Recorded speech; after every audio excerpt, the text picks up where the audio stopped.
Welcome to Alvin Alex garden சேனலுக்கு உங்களை அன்புடன் அழைக்கிறேன். இன்றைக்கி நம்ம என்ன பார்க்க போகிறோம் அப்படின்னா, இன்றைக்கி நம்ம பிஞ்சஸ் பறவையை பற்றி பார்க்க போகிறோம். பிஞ்சஸ் பறவை எங்கள் வீட்டில் இருக்குது. இந்த பேர்டு வந்து ரொம்ப க்யூட்டாக, ரொம்ப அழகாக இருக்கும் பார்க்குறதுக்கு. ரொம்ப இருக்கிற பேர்ட்ஸ்லேயே ஃபஸ்ட்டு கொஞ்சம் சின்ன பறவையாக இருக்கிறது இதுதான் பிஞ்சஸ் தான் இருக்கும். பிஞ்சஸில் நிறைய 4-5 வகைகள் இருக்குது. இதில் நான் வளர்க்குறது ஒரு வகை.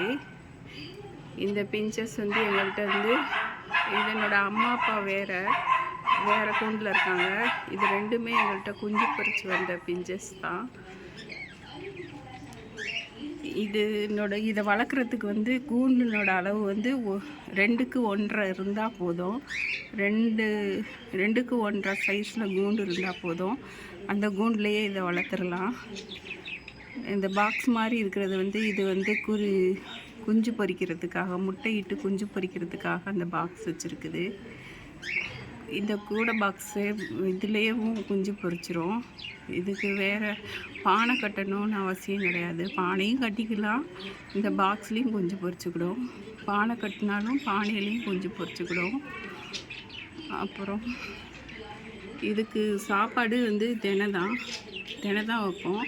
உள்ளே ஒரு மண்சட்டி மாதிரி வச்சுருக்குறோம். அந்த மண்சட்டியில் வந்து இதுக்கு பாசிப்பயிறு, கொண்டக்கடலை, கோதுமை இதெல்லாம் ஊற வச்சு அதை மிக்சியில் அரைச்சி அந்த பொடி மாதிரி பண்ணி இதுக்கு நாங்கள் வைப்போம். பயிறு வகைகள் வைப்போம். அப்புறம் முட்டை இருக்குதுல, முட்டையை அவிச்சு அதை வந்து நாங்கள் கொடுப்போம். அதுக்கு பொடியாக நறுக்கி கட் பண்ணி அதை இந்த கிண்ணத்தில் நம்ம வச்சு விட்டோம் அப்படின்னா நல்லா சாப்பிடுவோம். இதுக்கு ரொம்ப பிடிச்சமான ஃபுட்டேவும் முட்டை தான் இதுக்கு ரொம்ப பிடிக்கும். முட்டை வச்சோன்னா எவ்வளோ வச்சாலும் காலி பண்ணிடும். அப்புறம் கொத்தமல்லி, புதினா இதெல்லாம் சாப்பிடும். இது சத்தம் வந்து ரொம்ப கம்மியாக தான் கேட்கும். லவ் பேர்ட்ஸ் வந்து கொஞ்சம் அதிகமாக சத்தம் கொடுக்கும். இதனோட சத்தம் வந்து ரொம்ப கம்மியாக தான் இருக்கும். ரொம்ப கம்மியான சத்தத்தில் தான் இது பண்ணும். வேறு இந்த பேர்டுக்கு என்ன சொல்லலாம்னா அவ்வளோதான். இதை வளர்க்குறது ரொம்ப ஈஸியான மெத்தடு தான். தினை மட்டும் வச்சா போதும். வச்சு அதுக்கு தண்ணி டெய்லி இதை கவனிச்சிக்கிட்டே இருக்கணும். ஆனால் தண்ணி வைக்கிற பாக்ஸ் இருக்குது. இந்த ஒயிட் கலர் பாக்ஸ் தான் தண்ணி வைக்கிறது.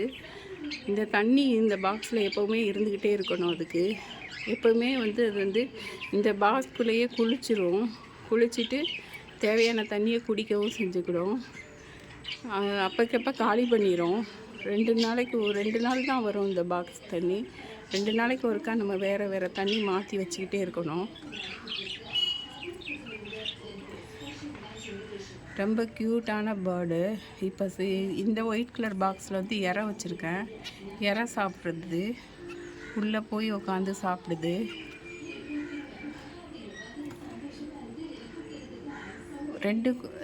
ஒரு ஆணு ஒரு பொட்டை, 2க்குமே ஒரே ஒரு கூண்டுக்குள்ளே வந்து 2 பேர்டு தான் வச்சு வளர்ப்போம். நாங்கள் நிறைய பேர்டு போட்டு வளர்க்க மாட்டோம். ஒரு கூண்டுக்குள்ளே ஒரு ஆண் பொட்டை வச்சு ஒரு பேர் தான் விட்டுருப்போம் நாங்கள். இப்போ இது ஒரு பேரை தான் நான் உங்கள்கிட்ட காட்டுறேன். இதுக்கு மேலே என்ன பேர்டு பற்றி சொல்லணும் அப்படின்னா, இது முட்டை விடுற ஸ்டேஜில் வந்து அந்த பாக்ஸ்குள்ளே, அந்த கூடை பாக்ஸ்குள்ளே நம்ம வந்து கொஞ்சம் தேங்காய் நார் எடுத்து இதுக்குள்ளே போட்டு விடணும். அந்த கூண்டுக்குள்ளே போட்டு விட்டோம்னா அந்த தேங்காய் நாரை இது எடுத்துகிட்டு போய் அந்த கூடை பாக்ஸ்குள்ளே அதுவாக கூடு கட்டிட்டு அதுவாக முட்டை பொரித்து நம்மளுக்கு குஞ்சு வெளியே எடுத்து தந்துடும். நம்ம எதுவுமே பண்ணவே வேணாம். எல்லாமே அவங்களே பார்ப்பாங்க. அவங்களே குஞ்சு பொரித்து குஞ்சை வெளியவும் கொண்டு வந்து குஞ்சுக்கு தேவையான ஃபுட்டையும் அவங்களே கொடுத்துருவாங்க. நமக்கு எந்த விதமான மெயின்டெனன்ஸும் இருக்காது. நம்ம வந்து பண்ணக்கூடியது இதுக்கு கரெக்டாக இற வைக்கணும், கரெக்டான நேரத்தில் நம்ம தண்ணி வைக்கணும். இவ்வளோ தான் நம்மளோட கடமை. இந்த கடமையை நம்ம கரெக்டாக செஞ்சோன்னா இது பலன் நம்மளுக்கு நல்லா கரெக்டாக கொடுக்கும். இந்த வீடியோ பார்க்குறவங்களுக்கு இந்த பேர்டு எப்படி வளர்க்கணுங்கிறதுல கொஞ்சம் தெளிவு கிடச்சிருக்கும்னு நினைக்கிறேன். ஓரளவுக்கு தேவையானதெல்லாம் நான் சொல்லிட்டேன், எல்லா விஷயங்களையும் சொல்லிக்கிட்டேன். அவ்வளோதான் இந்த பேர்டு வளர்க்குறது, வேறு ஒன்றும் இல்லை. ரொம்ப ஈஸியானது தான். இந்த வீடியோ பார்க்குறவங்க லைக் பண்ணுங்கள், ஷேர் பண்ணுங்கள், கமெண்ட் பண்ணுங்கள். Thank you, bye bye, see you.